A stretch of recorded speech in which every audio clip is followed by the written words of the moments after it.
Introduction. Chickens that are raised for meat are called broilers. These chickens are typically white and are bred specifically for optimal health and size to produce a quality product for the consumer.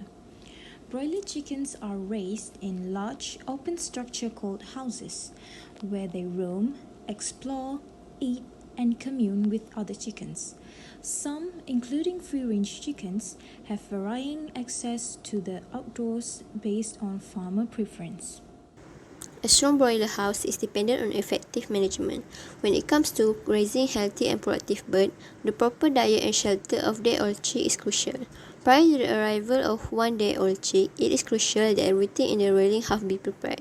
Make sure that a vaccination program has been planned. Before the chicks are brought inside, the house must first be completely cleaned and disinfected during the proper disinfectant. Only then can the bedding be placed. Also, ensure that there are adequate feeder and drinkers for the number of chick ordered.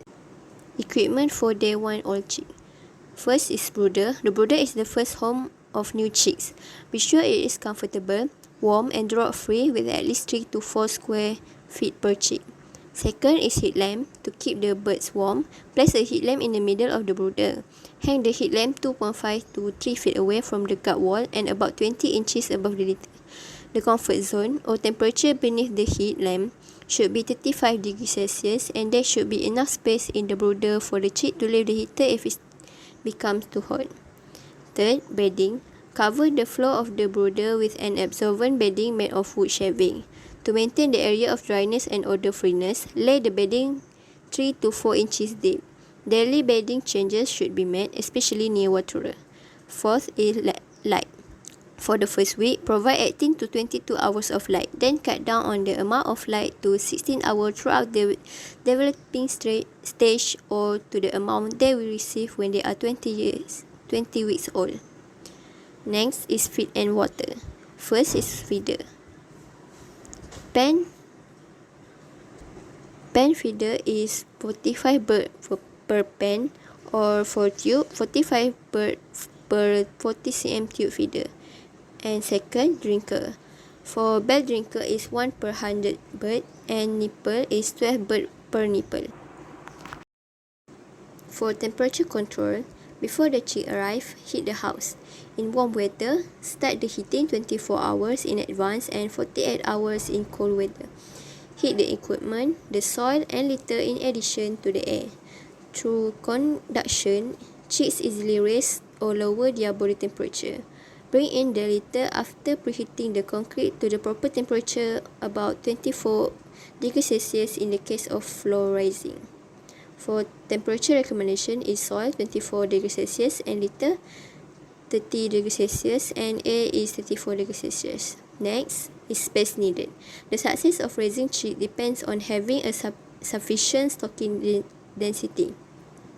The daily growth, flock uniformity and chick development are all significantly impacted by excessive stocking density. Additionally, a high stocking density combined with a small feeder area may restrict the amount of feed consumed, which might already be low in some circumstances, such as a hot environment or poor feed quality, and have adequate access to water. Part 2. Preparing chicks. First, for brooding place and basic equipment.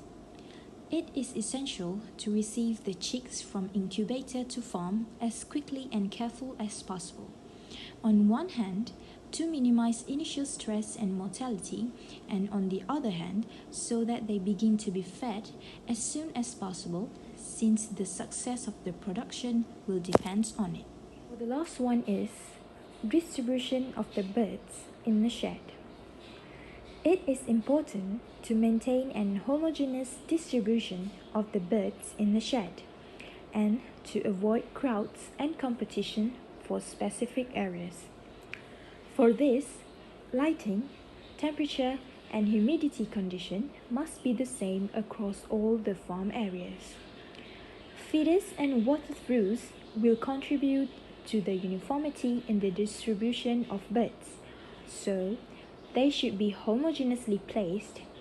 The number of feeders and water-throughs must be proportional to the density of birds to avoid competition and crowds around them. For the third one, the control of the chick's weight. It is very important to check the initial weights of the chicks, which should be between 40 and 42 grams, and the minimum acceptable is 33 grams. According to the statistic studies carried out in recent years, 1 gram less of initial weight could be equivalent to 50 grams less of final meat. At the same time, it is necessary to control the weight of the yolks through the necropsy of a representative number of the chicks. The normal weight should be between 6 to 8% of the total weight. Control of environmental factors, which is the temperature and lighting. It is essential to maintain optimal environmental conditions that favor the initial development of the chicks. Regarding temperature, it should be kept in a range between 33 Celsius and 35 Celsius,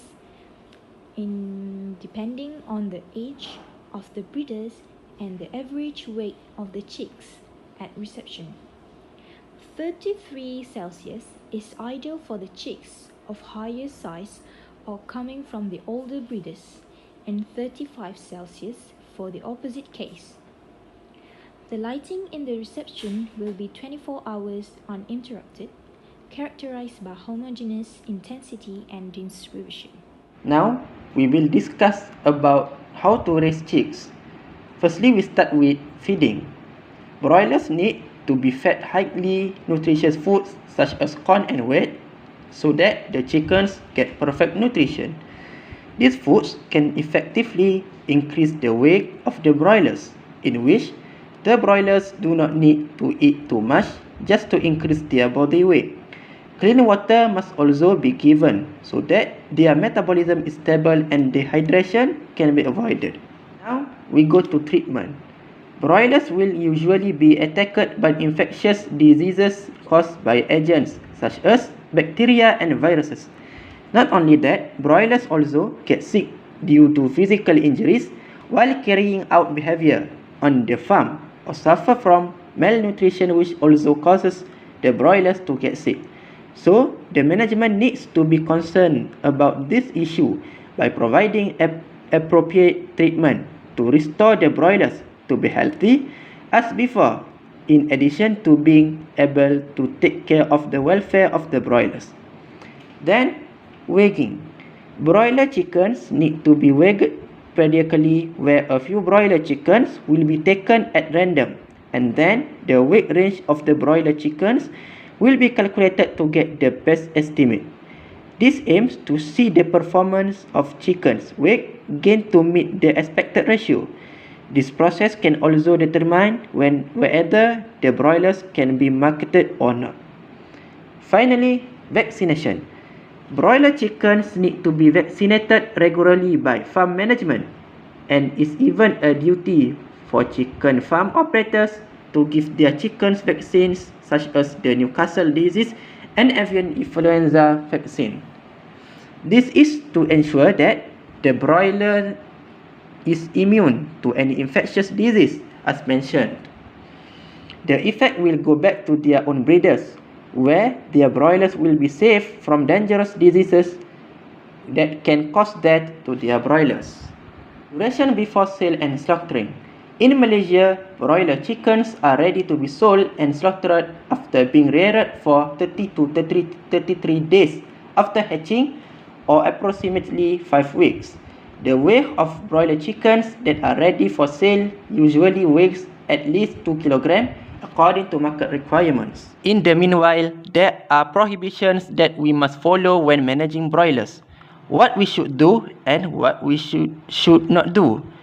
What we should do are self-disinfection every time entering the farm to manage these broilers to make sure pathogens from environment didn't able to enter the farm and infect these broilers. After that, feed these broilers adequately because broilers need a sufficient amount of food to grow and perform activities on the farm so that the broilers grow up healthy and reach the ideal weight for the market.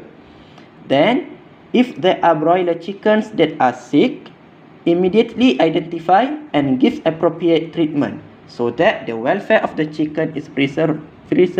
But if the chicken cannot be saved, then it must be destroyed or culled with the correct procedure to ensure that the disease it suffers from does not spread to the entire population, especially for infectious diseases.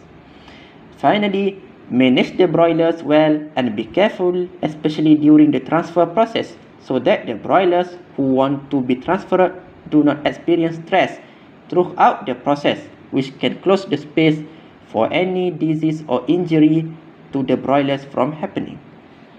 Now, what we should not do?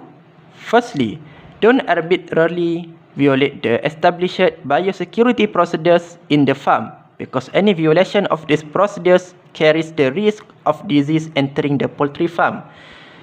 After that, don't let any damage from farm equipment happen without any action, especially equipment related to basic needs such as drinkers and feed containers, then can cause broiler chickens to not get basic needs perfectly.